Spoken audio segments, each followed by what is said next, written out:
اگلا سوال علی بھائی کہ آج کل یہ مشہور ہے کہ ہیلو کا مطلب ہے تم تباہ و برباد ہو جاؤ، اس حوالے سے آپ کا موقف کیا ہے؟ میرا موقف اس طرح کی تمام باتوں کے اوپر یہ ہے کہ آپ لوگوں کی باتوں پہ کام نہ دھرا کریں. یعنی یہ جو پرورٹڈ قسم کی مذہبی نیچر والے لوگ ہیں، انہوں نے ہر چیز کا کوئی نہ کوئی بنا کے نا تو وہ پبلک کو ہمیشہ مشکل میں ڈالا ہوا ہوتا ہے. آپ میرے بھائی گوگل میں جا کے ہیلو لکھیں لفظ، ویکیپیڈیا کے اوپر اس کی پوری تاریخ کھل جائے گی کہ یہ ہیلو لفظ کا اوریجن کیا ہے، اس کا مطلب کیا ہے.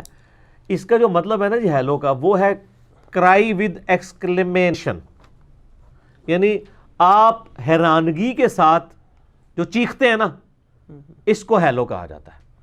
اور یہ یعنی انگلش کی جو ناولز لکھے جاتے تھے ان میں یہ لفظ استعمال ہوتا تھا.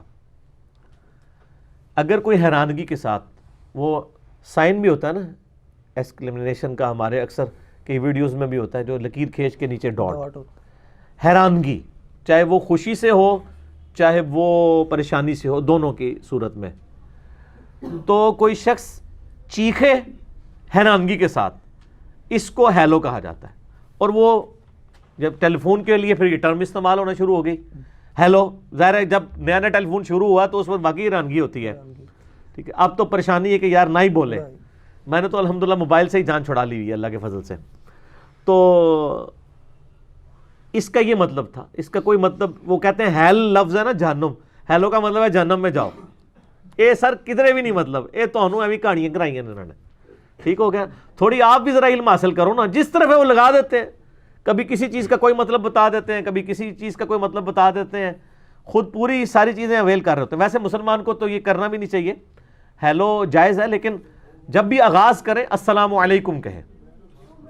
مسلمانوں کا تو ٹرینڈ یہی ہے کہ مسلمانوں نے جب بھی گفتگو کرنی ہے تو نبی صلی اللہ علیہ وسلم نے یہی ترغیب دلائی ہے کہ سلام کے ساتھ آپ نے گفتگو شروع کرنی ہے. بخاری مسلم میں حدیث موجود ہے کہ آدم علیہ السلام کو جب پیدا کیا تو اللہ تعالیٰ نے آدم علیہ السلام کو کہا، صحیح بخاری مسلم دونوں میں، کہ فرشتوں کو جا کے سلام کرو. تو انہوں نے السلام علیکم کہا. تو السلام علیکم بھی ہے، السلام بھی ہے، السلام علیکم ورحمۃ اللہ بھی ہے، السلام علیکم ورحمۃ اللہ وبرکاتہ بھی ہے. یہ چاروں صیغے ثابت ہیں. میرا یوٹیوب کے اوپر جو ہے ایک مسئلہ نمبر 160 ہے سلام کے اوپر، اس سے ریلیٹڈ جتنے مسائل ہیں میں نے ڈیٹیل کے ساتھ اس میں بیان کیے ہوئے. تو ہیلو کی بجائے السلام علیکم کہیں نا سر. ٹھیک ہو گیا. اگلا سوال بھی علی بھائی سیم نوعیت کا ہے. بعض لوگوں کا خیال ہے کہ ماسک کا مطلب ہے مچھروں کی اماج گاہ، اس لیے ہمیں مسجد کو انگلش میں بھی مسجد بولنا چاہیے، جیسا کہ مسلم کا لفظ بھی سیم ہے. ہاں یہ بات ٹھیک ہے کہ جو ٹرمز ہیں نا ان کو ویسا ہی رہنا چاہیے. میں بھی اس حق میں ہوں کہ ہمیں نماز کو پریئر نہیں بولنا چاہیے. پریئر تو ہے ہی غلط ٹرانسلیشن ہے. پریئر کہتے ہیں انگلش میں دعا کرنے کو. یہ کرسچینٹی سے ٹرم آئی ہے. ہم اگر ہاتھ اٹھا کے دعا کرتے ہیں آپ اس کو ضرور پریئر کریں، لیکن نماز پریئر نہیں ہے، نماز ورشپ ہے. ورشپ وہ ہوتی ہے جس میں آپ پوسچر بھی بناتے ہیں.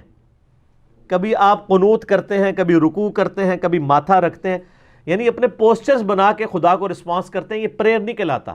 ان پوسچرز میں آپ پریئر کر رہے ہوتے ہیں، لیکن وہ تو ایک جز ہے نا.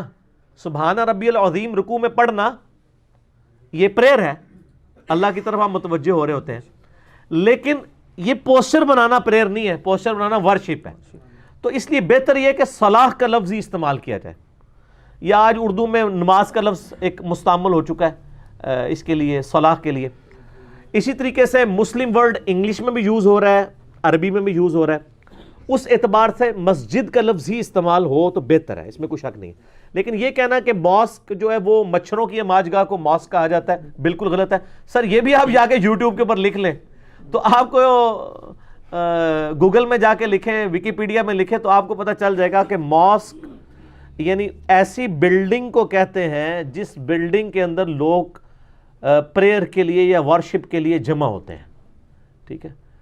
باقی روٹ ورڈ اگر کوئی بھی تھا اس سے کوئی فرق نہیں پڑتا. وہ تو قرآن پاک میں کئی ایک الفاظ ہیں جن کے روٹ ورڈز بالکل ڈیفرنٹ ہیں، اور اب آپ ان روٹ ورڈز کو لے کے مثلا اللہ کا نام ہے الصمد، سورہ اخلاص میں نہیں آتا اللہ الصمد، تو صمد کا مطلب کیا ہے؟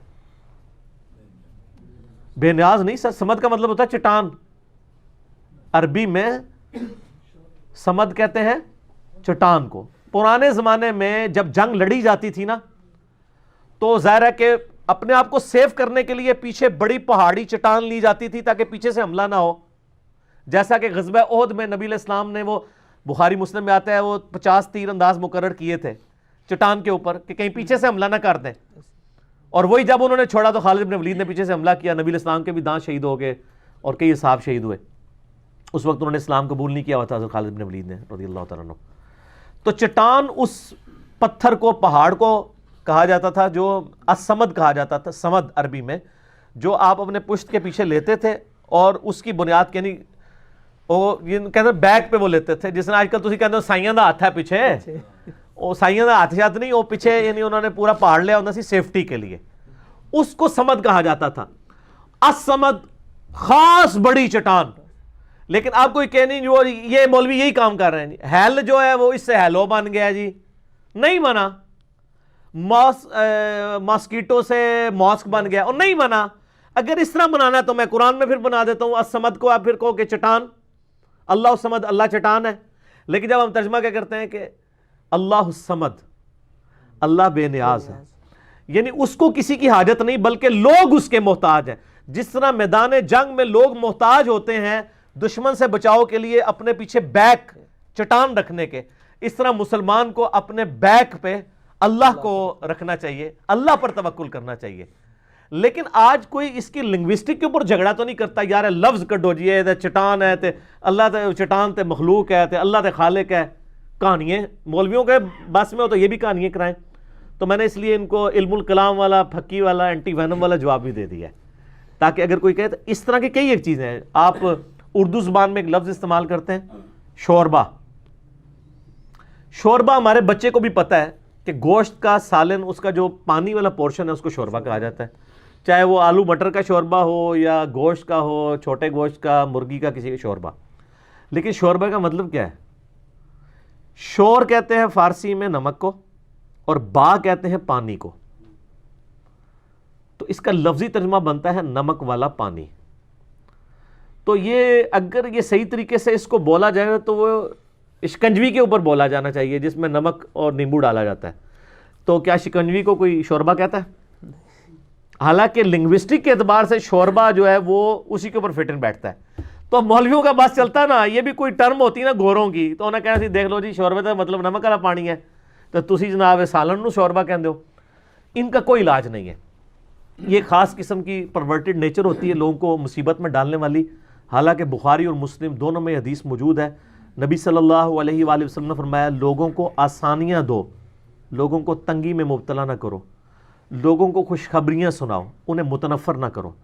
یہ آپ کو جو کتاب الامارہ چیپٹر ہے نا مشکات میں, بخاری اور مسلم کی جتنی احادیث ہے نا کہ ایک حکمران کو کیسا ہونا چاہیے, اس کے لیے ٹرم جو محدثین اصطلاح استعمال کرتے ہیں نا اس چیپٹر کے لیے کتاب الامارہ, امارت کا بیان, تو اس میں آپ کو یہ ساری حدیثیں مل جائیں گی مشکات کے اندر کہ نبی علیہ السلام یعنی ڈانٹتے تھے کہ ایسے کام نہیں ہونے چاہیے جس سے پبلک متنفر ہو.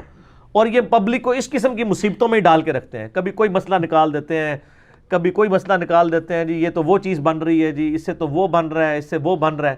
یعنی اب میں اسپیسیفکلی وہ مثالیں نہیں دینا چاہتا, آپ ماشاءاللہ تھوک کے حساب سے سنتے رہتے ہیں ایسی مثالیں, مجھے بتانے کی ضرورت نہیں. اس لیے مہربانی کیا کریں, آپ ذرا خود سرچ بھی کر لیا کریں کیا اس طریقے سے یہ چیزیں لکھی بھی ہوئی ہیں. لکھی ہوئی ہیں تو جس طرح میں نے بتایا کہ انہوں نے ایک پورے سب کانٹیننٹ میں ایک کہانی کرا دی ہے. وہ جی منافق بت رکھ کے آتے تھے اس لیے رفع الیدین ہوتا تھا. یعنی کسی نے اس کی انجینئرنگ نہیں کی ہے کہ یار منافق کیوں بت رکھ کے آئیں گے. منافق تو بت پرست ہی نہیں تھے, بت پرست تو تھے مکے میں. مدینہ شریف میں منافق وہ لوگ تھے کہ جو یہودی تھے, اور یہودی ایک خدا میں بلیو کرنے والے تھے, وہ بت پرست تو ہی نہیں تھے. وہ تو ان کو امی کہتے تھے بت پرستوں کو, وہ تو بڑا برا جانتے تھے بت پرستی کو. آج کے بھی یہودی جو ہے نا یعنی وہ بڑے کرٹیکلی مواحد ہیں. بیچ میں ان میں کچھ پورشن آیا جس میں عزیر علیہ السلام کو انہوں نے اللہ کا بیٹا قرار دیا. آج کی دور کے جو یہودی ہیں وہ ایک خدا میں بلیو کرنے والے ہیں.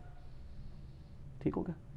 بلکہ میں تو اگلے دن ان کے ایک ربی کا وہ لیکچر سن رہا تھا, تو اس میں اس سے سوال کیا تو کہ یہ مسلمان جس خدا کی عبادت کرتے ہیں, اس نے کہا جی مسلمان اسی خدا کی عبادت کرتے ہیں جو تورات کا خدا ہے.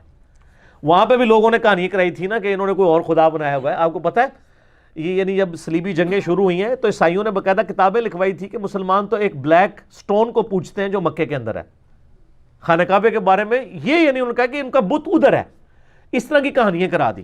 حالانکہ مسلمان تو یعنی نہیں, میرا یوٹیوب پہ کلپ بھی ہے, کیا کعبہ بھی بت ہے, وہ آپ دیکھ لیں, میں نے اس کے اوپر ڈیٹیل سے ڈسکشن کی ہے. تو اس قسم کی یعنی کہانیاں کروا دی جاتی ہیں پبلک کو, اور وہ پھر پبلک کے اندر نا عام ہو جاتی ہیں. تو یار کوئی سوچے تو صحیح, کیا مدینہ شریف میں تو منافق تو بت پرست ہے نہیں تھے, پھر انہوں نے بت کیوں رکھ کے آنا تھا؟ یہ تو لاجیکل آنسر ہو گیا.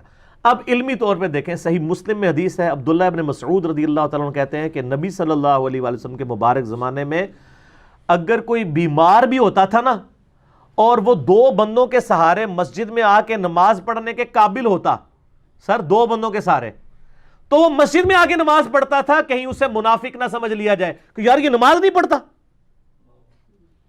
حالانکہ بیمار گھر پڑھ سکتا ہے, وہ اس ڈر سے کہ یار لوگ کہیں یہ تو نماز ہی مسجد پڑھ, جہاں یہ ڈر کا ماحول ہو وہاں بت رکھ کے کوئی مسجد میں آ کے حضور کے پیچھے کھڑا ہوتا ہوگا, اور اس نبی کے پیچھے کہ جس کے پیچھے حضرت عمر بھی کھڑے ہوں اور حضرت علی بھی کھڑے ہوں, کسی کی جرت ہے بت رکھ کے کھڑا ہو جائے؟ وہاں تو بیمار بھی آ کے مسجد میں نماز پڑھتے تھے. پھر بخاری مسلم میں حدیث ہے کہ آپ صلی اللہ علیہ وآلہ وسلم فرمایا, اگر مجھے عورتوں اور بچوں کا خیال نہ ہوتا تو جو لوگ گھروں میں نماز پڑھتے ہیں میں اپنی جگہ کسی کو امام مقرر کر کے ان کے گھروں کو آگ لگا دیتا.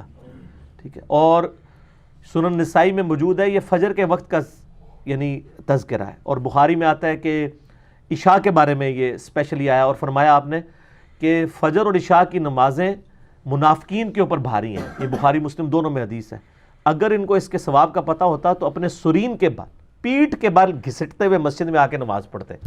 جہاں اتنا سٹرکٹ ماحول ہو کہ نماز جماعت سے پڑھنے کے اوپر اتنی تاکید ہو, وہاں کسی کی جرت ہے سر کے بت رکھ کے آئے, اور وہ رفع الیدین اس لیے ہوتا تھا. تو یہ کہانیاں کرائی ہوئی انہوں نے. حالانکہ خود یہ حنفی بھی جو ہیں وہ عید کی نماز کا رفع الیدین کر رہے ہوتے ہیں, تو اس دن کیا ان کی پبلک بت رکھ کے آئی ہوتی ہے پیچھے. ساری کہانیاں ہیں. رفع الیدین پہ میرا مسئلہ 70B دیکھ لیں, میں نے ڈیٹیل کے ساتھ الحمدللہ کئی لوگوں کی نماز کی اصلاح کا سبب وہ لیکچر بنائے 70A اور 70B. ٹھیک ہو گیا. تو یہ بھی اس قسم کی کہانیاں ہیں, تو یہ ان کہانیوں کو کہانی سمجھا کریں. ٹھیک ہو گیا, سیریس نہ لیا کریں.